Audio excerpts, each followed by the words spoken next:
So I'm gonna be honest, out of all of the fan manga that I've come across, Dragon Ball AF is definitely one of my favorites.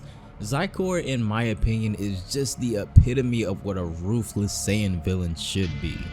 With Goku being one of the most powerful warriors to ever exist, it's only right that Xicor should favor some of his power as well. When we last left off, we were introduced to the West Kai, who was thought to have died along with the other Kais when Majin Buu was running loose millions of years ago, but somehow she survived. Previously, she worked with the Frieza Force, even to the point where she apparently mothered Frieza for some time, but once he was defeated by Goku and left for dead in the vacuum of space, the West Kai pronounces him too weak for her to care about, and now she has her sights set on Goku. Years later, when she arrives on Earth for the first time, this is when we get introduced to Xicor, the first Saiyan Kaioshin hybrid we've ever seen. With power great enough to crush not only Super Saiyan 4 Vegeta with ease, but a Super Saiyan 4 Gohan as well, it would seem that in this timeline where Beerus and Whis haven't shown up, the Z-Fighters seem helpless in the face of this new threat, but the search is on for Goku, who seems to be the last hope. But even if they find Goku, with a foe seemingly stronger than all of the last, how will he be enough?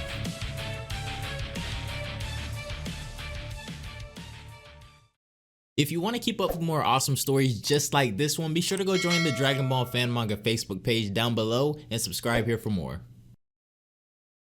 Off in a realm out of the jurisdiction of even the Kais themselves, Goku has taken refuge on a planet that has long since been forgotten about, and when we see him, he's training with Pikkon.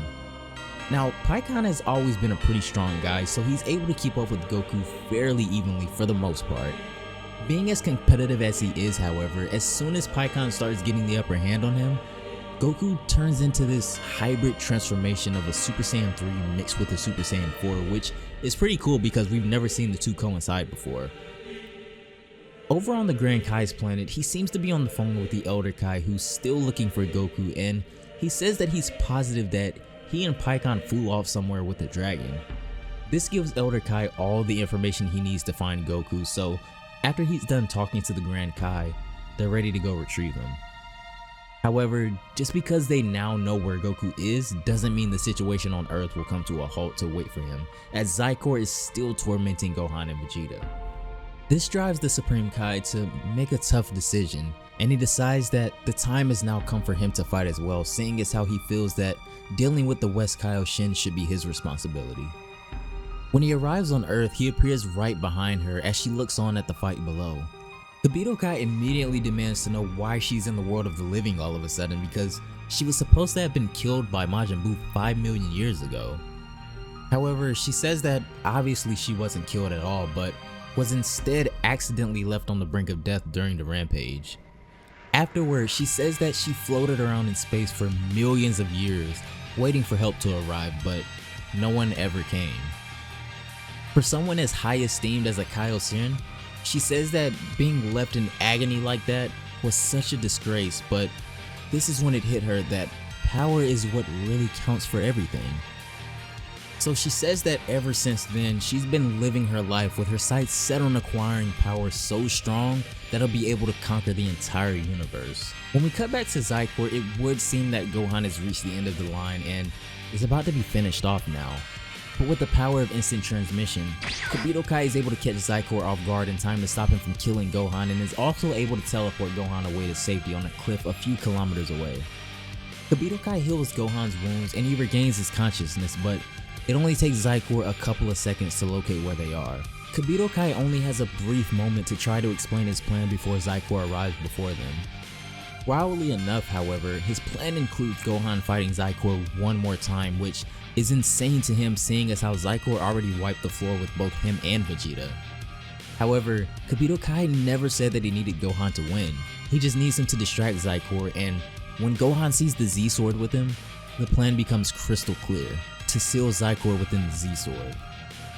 However, they'll have to set up on the fly as Xicor appears out of nowhere to finish them off.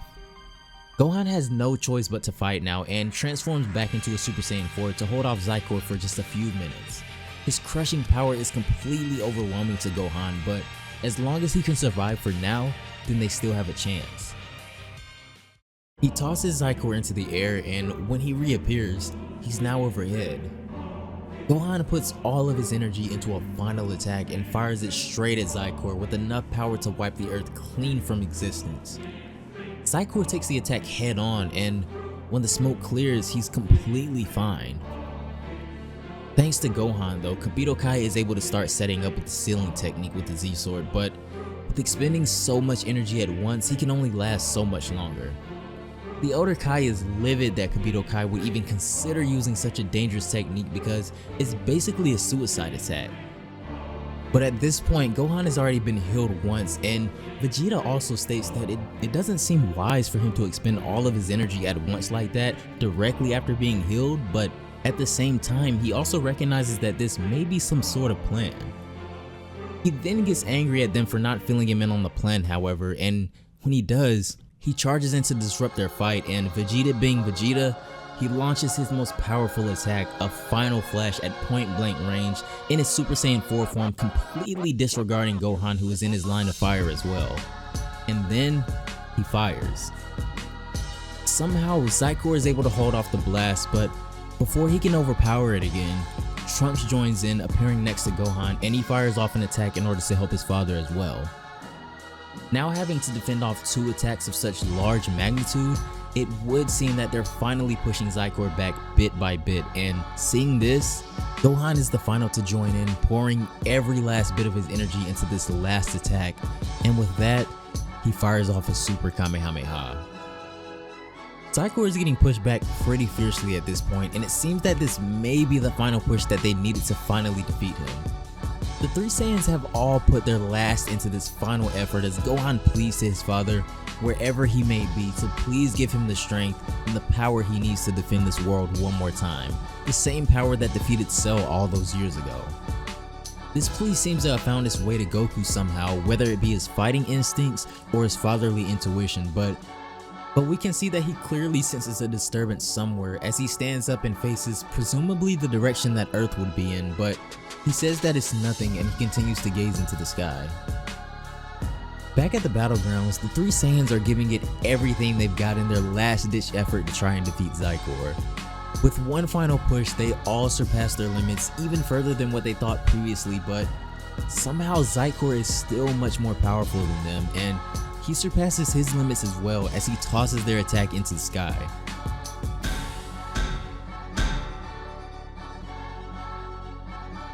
However, they have managed to do something. The extent of their last attack has managed to exhaust Xicor somewhat, as we see him clearly drained of energy. It seems like they haven't done much else but anger him, however, because when he looks up, it's clear that he's done entertaining them. Unfortunately, that last attack drained Gohan, Vegeta, and Trunks of all of their energy, as we see them fall from the sky one by one and back into their base forms.